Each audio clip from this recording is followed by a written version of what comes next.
Bonsoir à toutes et à tous. Beaucoup de chiffres, des engagements dans la durée. François Hollande a peut-être vraiment débuté son quinquennat hier soir à la télévision. Il était temps, car les sondages sont mauvais, les Français inquiets. Le président n'a rien nié de tout cela et donne des dates.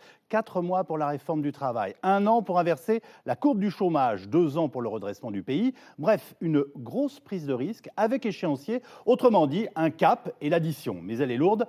30 milliards. Pour en débattre, en direct, voici nos invités. Najat Vallaud-Belkacem, ministre des Droits des Femmes et porte-parole du gouvernement. Xavier Bertrand, député maire UMP de Saint-Quentin dans l'Aisne et ancien ministre du Travail. Pierre Laurent, secrétaire national du Parti communiste et dans 10 jours sénateur de Paris.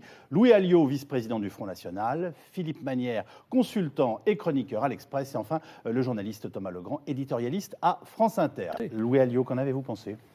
Écoutez, je pense que François Hollande n'a pas démarré, qu'il ne peut pas démarrer à partir du moment où il poursuit la chimère du traité européen, qu'il obtient la bienveillance de Mme Merkel ou d'ailleurs du Premier ministre britannique. On est toujours dans la haute finance, dans la financiarisation de notre économie. Les marges de manœuvre sont faibles. Toutes les promesses faites pendant la campagne ne seront pas tenues. C'est en fait ce qu'il nous a dit, François Hollande. Et il se prépare à l'austérité, à la rigueur, à l'augmentation des impôts.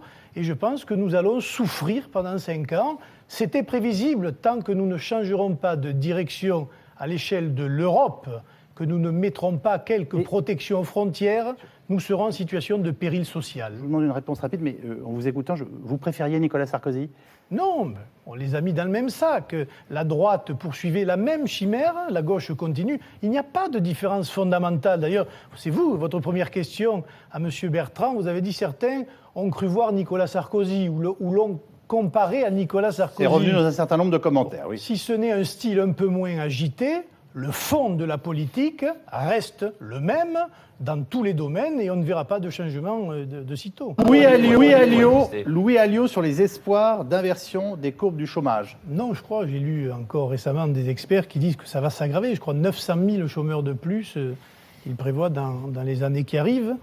Et ceci est dû aux ajustements brutaux que nous obligent un certain nombre de mesures. J'espère que nous allons en parler ce soir.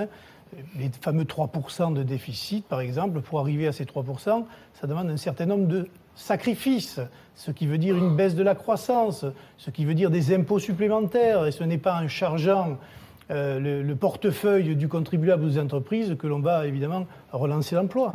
Louis Alliot, vous avez la solution pour éviter d'augmenter les impôts en période de crise, vous ? C'est pas la solution, si je vous dis, c'est refondre le système dans son ensemble. Ils ne veulent pas réformer le fond du problème, qui sont des obligations venues d'ailleurs. Et on leur demande d'ajuster l'économie française sur des normes, notamment allemandes, d'austérité et de rigueur. Il faut faire rentrer de l'argent, il faut réduire les déficits, et nous n'avons pas comme autre solution que d'augmenter les impôts. Après, vous pouvez quand même cibler les gens que vous voulez faire payer. Là, aujourd'hui, ça touche qui, l'augmentation des impôts sur le revenu ? Les classes populaires et les classes moyennes basses.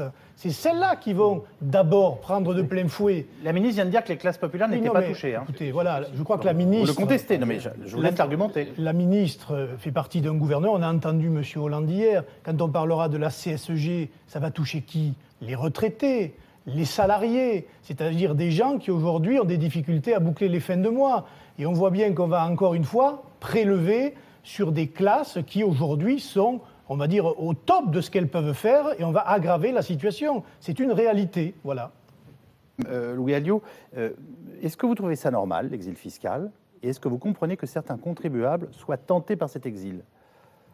C'est 2 questions différentes. Oui.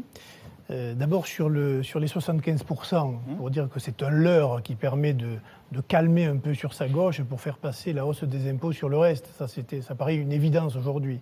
Sur l'exil fiscal, le Front National j'allais dire, hostile à cette mesure. Écoutez, Monsieur Laurent, je vais vous dire quelque chose. Quand on a voté 75%. Hollande comme vous des 2 mains, en sachant ce qui allait se passer, c'est qu'on n'est pas tout à fait honnête avec les gens qu'on prétend défendre. Mais vous avez Alors, mal lu, vous avez regardez, mal lu les agissez déclarations avec de votre- Pierre Laurent du Front de Gauche. Non, vous inquiétez et moi-même, pas. au Non, moment non, où nous non, avons non, appelé à non, voter non. Hollande, parce que si vous les relisez, vous verrez Oui, que oui, justement oui. la Non, mais dites, je vais transparence vous dire, monsieur, sur ce qui va se passer ça et fait les batailles longtemps, qui vous sont savez. amenées est totale. Je vais vous dire, depuis le programme commun des communistes avec la gauche, vous êtes toujours allé à la soupe avec le résultat que nous avons. La vérité, elle est là.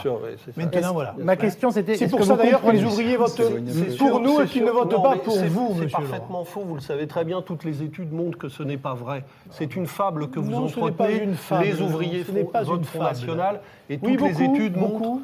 Oui. Certains ouvriers votent Front Voilà, National. certains ouvriers mais votent les Front National, ouvriers c'est ne votent pas incontestable. Front National. Je n'ai pas dit tous les ouvriers. Alors, on s'éloigne J'ai légèrement dit du une sujet. grande Voilà. partie des ouvriers. Mais ma question n'était pas sur le vote ouvrier aujourd'hui en France, mais de savoir si vous compreniez que certains contribuables soient tentés par l'exil fiscal. Non, je pense que ce n'est pas normal, même si, effectivement, quand vous avez des fortunes et que des possibilités vous sont offertes, évidemment, vous prenez le large.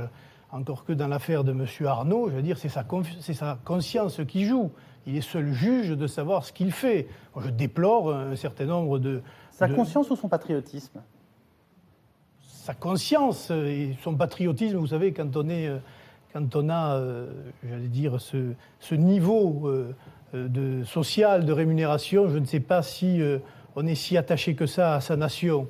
Il y a peu de grandes fortunes qui sont attachées à leur nation et un patriotisme, ils sont plutôt sur une posture un peu mondialiste et internationaliste.